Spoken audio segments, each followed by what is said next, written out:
Assalamualaikum warahmatullahi wabarakatuh. Perkenalkan, nama saya Adista Arya Pangestu, kelas 11 TPSM 2, nomor absen 1. Di sini saya akan membahas tentang sistem pengisian sepeda motor arus AC dan DC.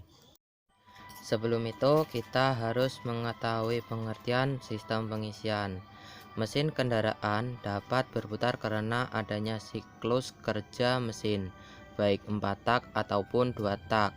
Namun, sebuah kendaraan khususnya sepeda motor tidak cukup dilengkapi mesin saja. Terdapat sistem lainnya yang tidak kalah penting. Contohnya, sistem penerangan dan sistem klakson. Kedua sistem ini tidak bisa dihilangkan dari kendaraan bermotor karena berhubungan dengan keselamatan berkendara. Kita tahu kedua sistem ini dapat bekerja karena mendapatkan suplai energi listrik. Listrik ini berasal dari baterai yang terletak di bawah jok motor. Namun, baterai hanyalah sebagai penyimpan arus, dan apabila baterai tidak dicharger, maka akan habis energinya. Untuk itu, dalam sepeda motor harus dilengkapi dengan sistem pengisian. Lantas, apa itu sistem pengisian dan bagaimana cara kerja sistem pengisian pada sepeda motor? Pengertian sistem pengisian adalah sebuah rangkaian mekatronika yang berfungsi untuk melakukan suplai energi listrik menuju baterai agar kebutuhan akan kelistrikan bodi atau mesin dapat dipenuhi. Charging system memanfaatkan putaran engkol untuk menciptakan energi listrik. Sehingga apabila diterjemahkan, sistem pengisian bekerja untuk mengubah bagian putaran engkol menjadi energi listrik. Prinsip kerja sama seperti generator, di mana ketika terdapat kumparan berputar di tengah medan magnet, maka akan ada aliran listrik yang mengalir melalui kumparan itu. Perhatikan gambar ini. Ini adalah gambar cara kerja sistem pengisian sepeda motor. Penjelasannya, ketika kontak berada ke posisi on, arus mengalir dari baterai menuju alternator.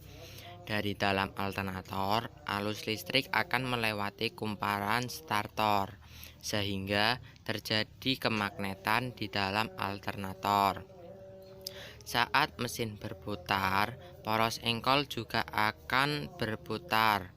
Putaran cakraf akan memutar-buli alternator, sehingga kumparan rotor atau armatur pada alternator berputar. Disinilah energi listrik tercipta. Listrik dapat tercipta karena terdapat kumparan yang memotong garis gaya magnet. Akibatnya, elektron akan tercipta. Perpindahan elektron antara medan magnet dan kumparan. Perpindahan elektron ini akan menimbulkan beda potensial listrik dan akhirnya timbullah aliran listrik. Cara kerja alternator untuk menghasilkan listrik. Bagaimana regulator bisa mengatur tegangan pengisian? Output dari alternator umumnya bersifat bolak-balik atau AC.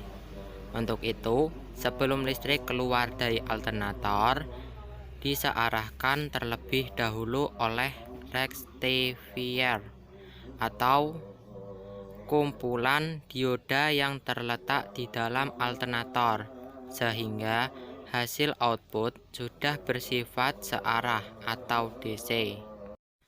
Kita tahu bahwa putaran mesin itu berubah-ubah. Ketika mesin berputar pada RPM tinggi, arus listrik yang dihasilkan juga bertegangan lebih tinggi dari 12 volt. Untuk itu, agar tidak terjadi overcurrent, rangkaian sistem pengisian dilengkapi dengan kiprok atau regulator. Output alternator yang telah bersifat DC akan dialirkan menuju regulator atau kiprok untuk menstabilkan tegangan. Output dari regulator yang akan digunakan sebagai energi untuk menyuplai semua beban kelistrikan. Itulah sekilas tentang pengertian sistem pengisian sepeda motor.